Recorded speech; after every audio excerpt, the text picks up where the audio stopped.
হযরত আলী রাদিয়াল্লাহু ফজরের নামাজ পড়ে ঘরে আসলেন। ফাতিমা রাদিয়াল্লাহু কাঁদছেন।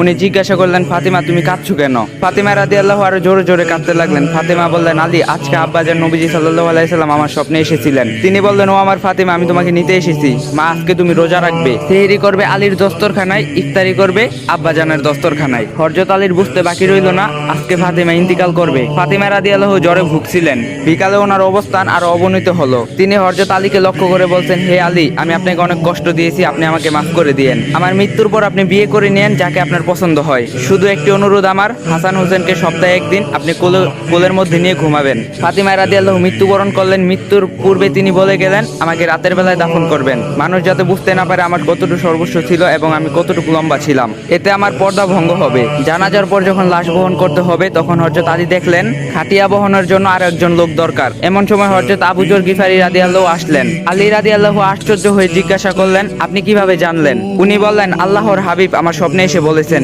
হে আবু যর, আমার ফাতিমার খাটিয়া বহনের জন্য লোক প্রয়োজন, তুমি যাও। ফাতিমা রাদিয়াল্লাহুকে কবরে রাখার সময় এক অদ্ভুত পরিস্থিতি হলো। আবু যর রাদিয়াল্লাহু কবরকে জিজ্ঞাসা করলেন, হে কবর, তুমি কি জানো তোমার মধ্যে কাকে রাখা হচ্ছে? জান্নাতের সকল মহিলাদের সর্দার। কবরের কোনো উত্তর নেই। হযরত আলী সহদ মিন্নি, কবর এবার নির্ভাগ। উনি আরো বললেন, বিশ্বনবী সাল্লাল্লাহু আলাইহি সাল্লামের মেয়ের কবর নিশ্চুপ। আল্লাহর কবর জবান খুললেন। কবর বললেন, আমি অন্ধকার ঘর, আমি সাপ বিচ্ছুর ঘর, আমি বিশ্বনবীর মেয়েকে চিনি না, আমি আলীর সহদ ধর্মিনীকে চিনি না, আমি শুধু চিনি ঈমান আর আমল। হে মুসলমান, বিশ্বনবীর মেয়ের জন্য কবরের এই কথা? আমরা তো সাধারণ মুসলমান। আল্লাহ তাআলা সবাইকে ঈমানদার হওয়ার তৌফিক দান করুক, আমিন।